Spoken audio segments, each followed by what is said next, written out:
Welcome to Round Hill Radio, the podcast from Round Hill Community Church. Through our conversations, we discover the holy in the ordinary, find moments of grace and peace, and redefine what we're talking about when we talk about faith. Welcome, and my name is Shannon White. I am the pastor for spiritual development here at Round Hill Community Church. And today, for those of you in our viewing audience, you will see someone who is familiar to you. For those in our listening audience, we welcome Tania Priatka, who is our administrative assistant here at the church. She wears many hats, though. She's also the co-coordinator of children's ministries, and she is a can-do person. So, Tania, it is so great to have you here to talk about who you are and your connections to Ukraine. We haven't done a podcast on Ukraine with somebody from Ukraine. So I wanted to give you an opportunity to talk about your connection to the country, why this is important, and to give us some insights as we go forward here. So first of all, tell us a little bit about your connection, your family connection to Ukraine. So I am a first generation Ukrainian American, meaning my grandparents came over to this country after the Second World War through the DP camps, the displaced person camps in Germany. They spent a couple years there. That's where they met, my mother's parents, as well as my father's parents, where I'm Ukrainian 100% through and through, both sides. And they spent some time in Germany, and then they went through Germany to, my mother's side went to Brazil. And my father's side went to Austria. And the reason they did that was back when they were coming to the United States, it was they had to wait through the quota system, and they had to have sponsors, and they had to wait their turn to come into this country. So that's where they spent their time waiting. And they lived for about 10 years in Brazil, and my father's side lived, probably around 7 or 8 years in Austria. And that's where my parents were born, in those countries on their way over to the United States. And they came to the U.S. probably in I'd say around 1956 or so. I think it was 55, 56. And many years later, I was born, and my sister was born, and they stayed. They got into this country through the United States, into New York City, which is where many immigrants came through. And there was a big Ukrainian community in New York City. There is a whole area called Little Ukraine that's down in the Lower East Side. There's still a big church there. There's still a fairly large community, although now I'd say less so, just because children of those initial immigrants and grandchildren have now filtered out into suburbia and different areas in the tri-state region. But that's where they came through. And it was really like being in a home away from home for them, because they created a Ukrainian village, a Ukrainian community, where literally when you'd walk down the street, you heard more Ukrainian being spoken than you heard English. And it was, going to the Ukrainian Catholic school growing up. They attended St. George Ukrainian School, and there was many children of immigrants there at that point. There were Ukrainian scouting organizations and different youth activities. And honestly, it was almost every night of the week, it was something that was Ukrainian related. And they did that with an intention and a real thoughtful purpose to it. Because when they left, they were leaving for political refuge rather than economic or any other reason. And many of them knew that they would probably not be back for a good long time. The Soviet Union was taking firm hold in Ukraine and in the Eastern Bloc countries at that point. And their intention was to create a microcosm of Ukrainianism abroad while they couldn't be in their homeland. So they set out with great intention to make sure that their children and grandchildren and others spoke Ukrainian, learned Ukrainian, went to Ukrainian churches, whether they were Orthodox or Catholic or what, to participate in Ukrainian activities, so that we literally, when the country became, and this was their incredible, hopeful enthusiasm towards things, when it would become eventually free Ukraine again, we could literally be picked up, transplanted, and put into Ukraine and fit right back where we were when we left.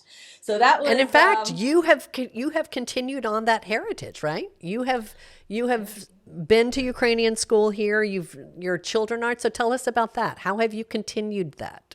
Well, yeah, that it's important to the fact that I married a Ukrainian person was an intentional thing. I always wanted to have that connection with somebody else who had the same traditions and history and upbringing as I did. And going to Ukrainian summer camps during the summer, that's where I met my husband. He was a counselor and I was a camper. And at the time, it was all above board, of course. But many years later, we connected after I was done with college. And, we set out to create a family that would understand and recognize who they were and where they came from. So we both attended Ukrainian school for 12 years growing up, and our children did the same thing. Sometimes not so willingly, but they did, and I think in hindsight now appreciate the fact that we stuck it through. But we raised them to speak Ukrainian and to know who they are, where their grandparents came from, and to understand their culture and respect it. So when February 24th rolled around this year, and the Russians invaded our country again, it was very painful for all of us. We're still very much in touch with family that's there. So talk about that. Where are people? Where are you in contact with them, and what's going on for them? Sure. I mean, the first couple days of the war were incredibly challenging. There was a lot of confusion both over there as well as over here, and it took me about 2 or 3 days before I can actually communicate with my family that was there. Literally, I was there just in October of 2021. So when the war broke out in 2022, I mean, it was just a couple months later, and it was the most surreal thing, thinking I had literally just been walking on those same streets just months, weeks and months before that. But getting in touch with my family was challenging. The initial days, they were scared, unsure. I remember when I did finally get in touch with them, I think it was like the 27th or the 28th, and they said, we woke up and there were bombs raining down around us. And even though, I have family in the capital city of Kyiv, and I also have family on the western border with Poland in Lviv, which I always think is really funny. Now, most people at one point in my life had no idea where even Ukraine was. And now it's gotten to the point where they know not only where the country is, but where some of the smallest little villages are, because we talk about it and hear about it so often on TV.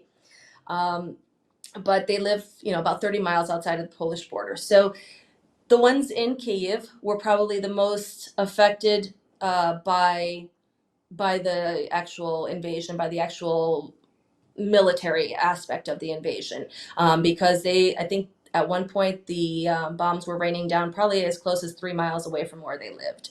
So there was some tense evenings in bomb shelters in the deep Kyiv subway stations, which thankfully were built to be particularly deep, and that was intentionally done after World War II as well. But they spent some nights down there. And then the family that I have more on the western side was really more involved with the refugee situation, because so many millions of people were streaming through their city on their way to making their trip to Poland and to some of the other Western European countries. So they were out there, volunteering with food distribution, clothing distribution, and some of the stories that they were telling us were incredible. Just, some people that were coming through with literally very little, and just what they were able to collect in their bags and get the heck out of town. So yeah, it was tough. We wanted to be there with them. We wanted to be doing something for them, and we felt extremely helpless, and they felt like, they just really were very scared in the beginning. I want to just stop here for a minute and just let you, because it's an emotional thing, that what you're saying, the impact on real people. Yeah. I mean, it's, I think now 3 months into the war, it's a little bit more of, we're just all trying to do what we can. We've kind of collected our emotions a little bit more than those first few days. But when I start thinking about it, it's tough. Of course it is. Of course it is. I mean, we're seeing news reports, but you're getting the personal impact from people that you know and people you love. Yeah, and it's your country, right? Yeah. That's your heritage. Right, absolutely. And there is some even sense of survivor guilt going on in amongst myself and my peers, Talk my about friends that. who What is grew that? up. Well, we grew up, it was literally one decision made by someone in our families, 30, 40, 50 years ago that could have been a different decision that would have left us in country rather than choosing to emigrate to some of the other countries around that were taking Ukrainian immigrants after the Second World War. And to this day, when I visit with my family there, we often talk about the fact that some of my aunts literally remember the very day that my grandmother got on that train to go to Germany. And the fact that that one decision had a cascading effect that led her to Brazil, that led her to New York, and I was born here and I had a very privileged life, and not necessarily financially, but just freedom, freedom to choose what I wanted to do, freedom to go to school, to speak whatever language I wanted to attend churches regularly, whatever it is that we wanted to do, we had that freedom to do. And I never really thought about it that much until the war broke out. But so many of my friends and so many of my family members who stayed behind and their lives took a different path were now in harm's way, and I was fortunate enough to not be. So there was a feeling of, why me? How come I got so lucky? And what more can I do now to doubly, triply give back to the people that were suffering through everything that was going on there? So that was, All right. So it goes two tough. ways here. So one is the what can I do, which we'll get to in a minute. But the other piece is you're a woman of faith. So where do you put this in the context of your faith, of that this is your path versus the path that, could be echoed in so many stories of immigrants that make up this country, right? Absolutely. Whose ancestors left their homelands to come to America, the United States, for a different life. So many people who've made up this country could say that same thing. But how do you fit it into your faith journey? Because you're Ukrainian Catholic, correct? Mm-hmm. Yeah, I am. And how does that make sense for you? Well, it's challenging. I think there are days where I really am asking God, why did I get this opportunity? What am I supposed to be doing with this opportunity? If I was given this opportunity, then why? And am I doing what I need to be doing in order to truly take advantage of the opportunities that I've been given? So there's a lot of questioning. There's a lot of wondering why, what my calling truly is. And, the question, I guess, is a good thing, even in general terms. Personally, I think you should always be wondering what your calling is, and are you on the right path? We have one time, one life. We hope to get it right the first time, and if we don't, we hope on the second time. But no, just we hope to, or at least I hope to, really use what I've been given, the opportunities I've been given, and that's where I am right now with this. It's praying for peace, praying for a return to peace, but more so praying for guidance and understanding in what my calling is. So, and you are a woman of action. There is no doubt about that. So, for instance, when my daughter and I joined a couple of Round Hill folks for the march in Stamford, you were one of the organizers of that. And then the whole Ukraine concert. So tell me about the call, how call fits into what you have done in those pieces, and even further steps that you might be thinking about down the road. So that feeling, I think the feeling of calling and being purposeful and being of use to Ukraine and Ukrainians, and wanting to do something, that sense of the survivor guilt, going back to that just a little bit, it spurs me to want to do more, because I think if I was in the country and if I was experiencing it all, I'm not sure I would be as effective in helping others. I think I would be too concerned about what's going on with me and my immediate family. I think that that's a natural thing. But given that I had that opportunity to have a little perspective and to know that, well, I may not be able to pick up a weapon and go fight, and I may not be able to dole out a bowl of soup to a refugee that's crossing a border, but I can help others to help the people I want to help. So when it all broke out in the beginning, and when people would come to me and to others in the Ukrainian community and say, "What can we do?" that really motivated me to say, okay, what can we do? And so those first couple days, that march the peace march that we attended in Stanford, we organized. We just went and started picking up phones and saying we need to do something. And I mean, the outpouring of support and generosity was amazing. Everybody just said, name it. Name what you want to do and we will help you do it. And so we started with things like the Peace March, but then we started realizing that over time it was, yes, it's important to get the word out, but now people know about it. So now what can we do next? And it's to support the ongoing efforts of the volunteers on the ground, and their families and the families of people who literally have had to take up weapons and protect their homeland. Well, their families need help as well. So that's my job. That's what And I so, want to do what right now. are the particulars of what's needed? Because we over here may say, oh, well, people need clothes, but that may not be what the need is. So what would you say from your insider viewpoint? It changes very quickly. In the beginning, it was things like clothes and food and, medical supplies, for the refugees, because they literally were walking across the border carrying a shopping bag of stuff that they could collect. Then we started hearing things like the clothes were getting stopped at the border and they were being bottlenecked and they weren't getting to the right places. So that became ineffective use of our efforts. Then it was more things like medical equipment, first aid equipment, things along that nature that were going to volunteers, and then the volunteers were going to try to get them out to where they were being needed the most. So it's a constantly evolving thing, as people start realizing that their hometowns have been reclaimed by Ukrainian forces, and maybe it's a little more peaceful to return to them.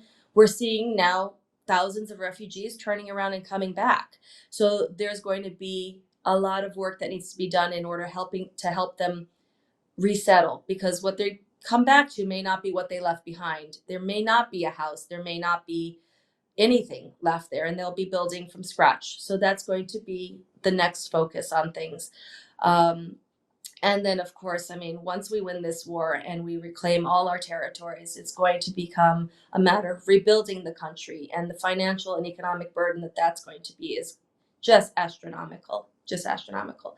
I mean, the numbers that, we're hearing from the Ukrainian government, because in addition to listening to the American news channels, we listen to news channels coming right out of Ukraine, and it's somewhere in the neighborhood of $300 billion every week of infrastructure damage that's being done. It's just mind-boggling.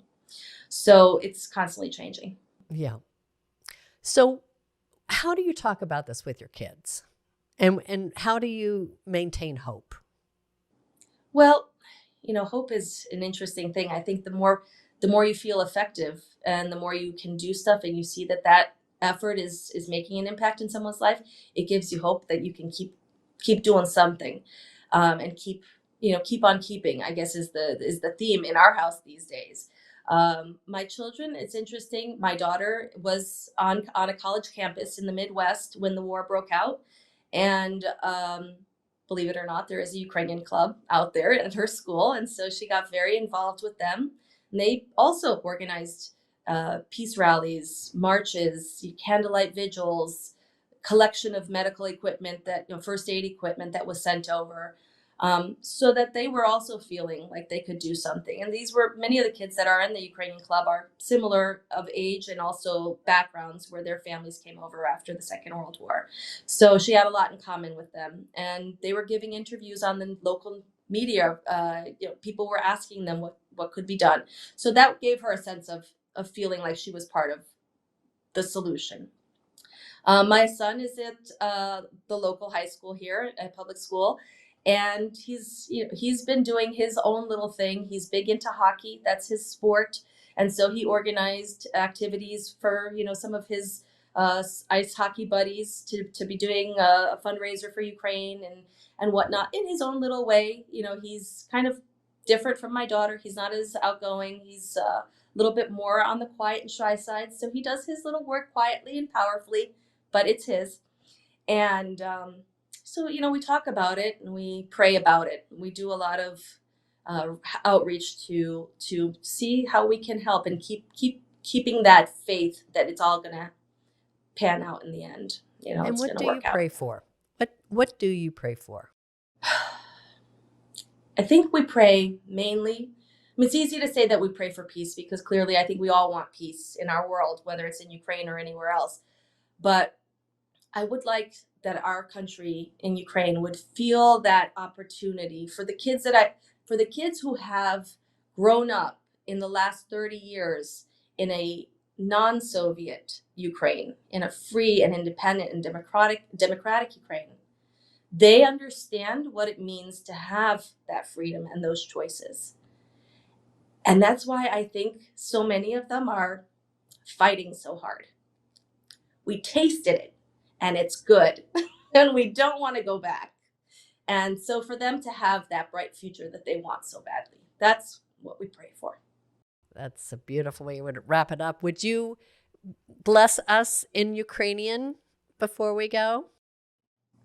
Wow. Okay. Let's see. I will say just a very, very short prayer to our guardian angels.